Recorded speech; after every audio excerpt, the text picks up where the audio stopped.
Hello and welcome to another edition of Knickerbocker Banter. I'm your host, as always, Harris Wishard.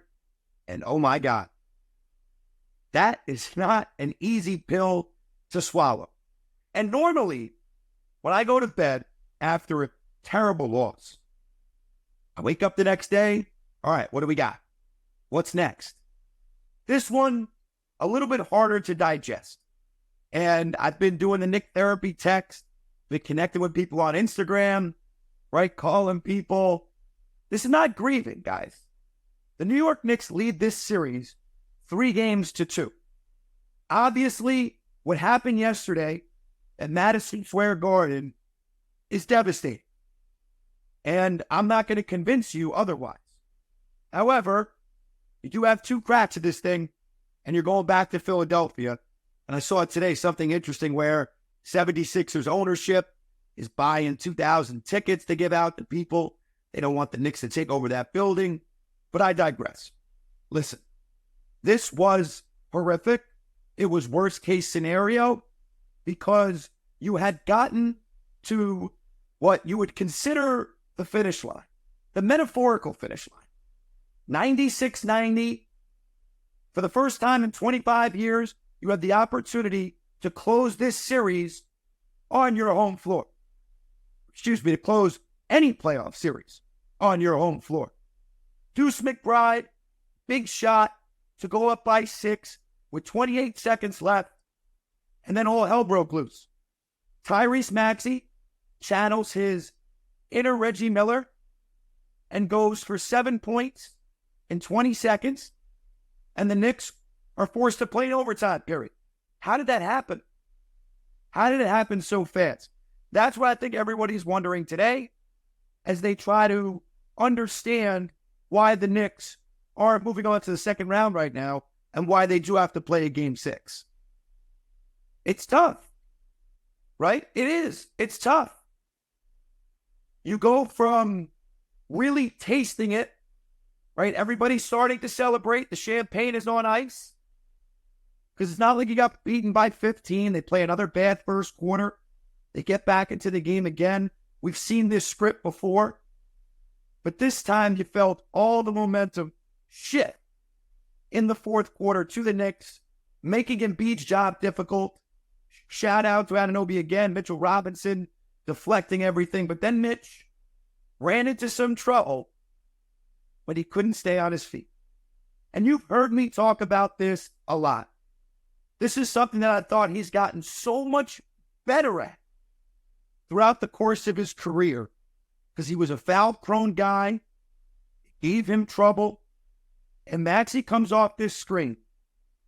And I'm telling everybody I'm watching the game with here is just don't give up a 3, right? I would almost, with 20 seconds left, because you could start playing the possession game, you could start playing the foul game, although later possessions, just give up a 2. Sprint the three-point line. You hear coaches say that all the time. Take away the 3, sprint to the 3-point line, don't back up. But if you're caught in a position where a guy's about to take a 3, hands up, don't leave your feet at all. Under any circumstances, please don't leave your feet. Robinson leaves his feet. Maxey makes the smart play. And listen, as frustrating as this loss is, he made a couple unbelievable shots. Maybe the personnel could have been different. Maybe Robinson should have been on the floor. I don't have a huge problem with it. He's a great rebounder. He's long. He did a great job on beat up until that point. And Maxey leans in, makes the shot, makes the free throw. Now people want to complain about who the Knicks are getting the ball to. Free throw shooting has been a major concern for this team for, better part of the year. I know the percentages might not say that they're awful, but it seems like they're missing some timely ones. And they survive it in Game 4 by going 16 of 26 and still winning the game. Yesterday, 16 of 24, and they don't win the game. So heart splits. They go up by 3. And this, to me, is the hardest part of the game to digest, to get over, to move on from. I'm a big proponent of fouling there. And I know what you're going to say. I know what a lot of people are going to say. Play it out. You don't need to foul, right? Just live with it. Supposedly, Tibbs was trying to communicate to make that foul. And I think this has always been my philosophy. When there's 5, 6, 7 seconds left, I'm okay with not foul. Because that's when I think you can get in a dangerous situation. When a guy goes up with a shot and you could get caught fouling, and then you have a situation like Maxey did with the 4-point play, could foul a jump shooter. But when a guy's coming across half court, or just even in the back court where you could wrap him up and play the foul game, I like my chances there, especially when a guy has a hot hand like Maxey did. But again, even if you don't want to do that, stop backing up. Bum rush the 3-point line. It's the only shot that could hurt you in that situation. The 3-ball. Damn it. Right? So Maxey hits the logo shot. And now the Knicks elect not to use a timeout. They had to. You know, you can nitpick on a lot of different things in this game. A lot of people are going to come crashing down on Tibbs for a lot of decisions. Just like game 2, everything had to go right for the Knicks to win. It did. Yesterday, everything had to go wrong for the Knicks. It did. Brunson doesn't get a good look at the end of regulation.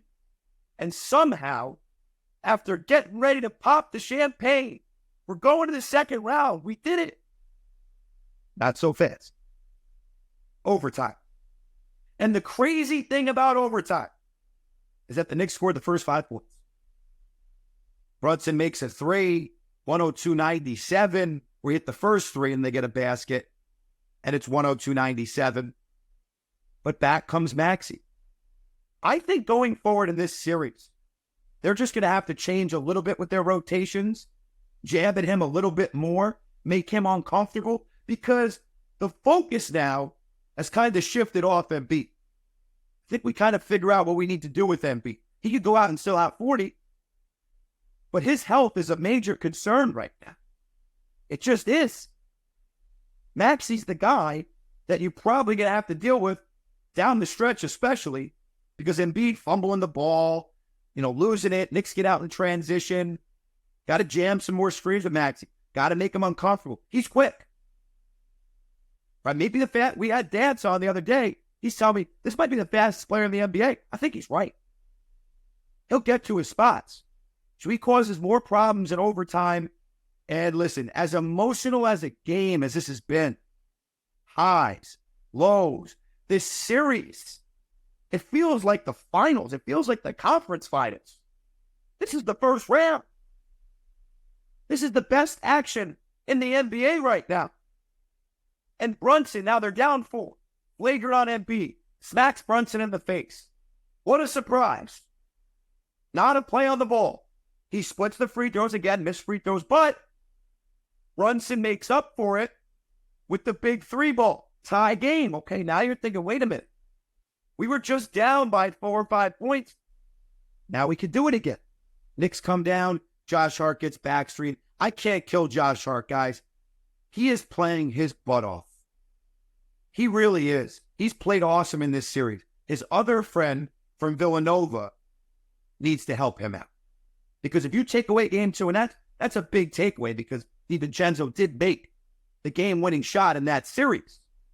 However, let's take a look at the numbers from DiVincenzo, who I got a few text messages that he should have been in that game down the stretch and not Deuce McBride.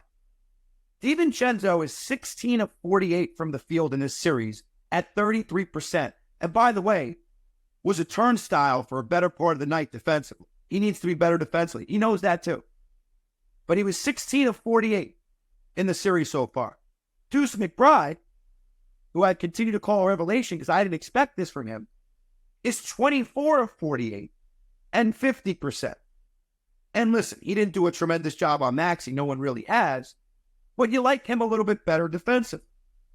The thing about DiVincenzo, he's a veteran. He'll make big shots. You would hope Because if Dante DiVincenzo doesn't wake up on the offensive end and get better looks, the Knicks can be in some trouble.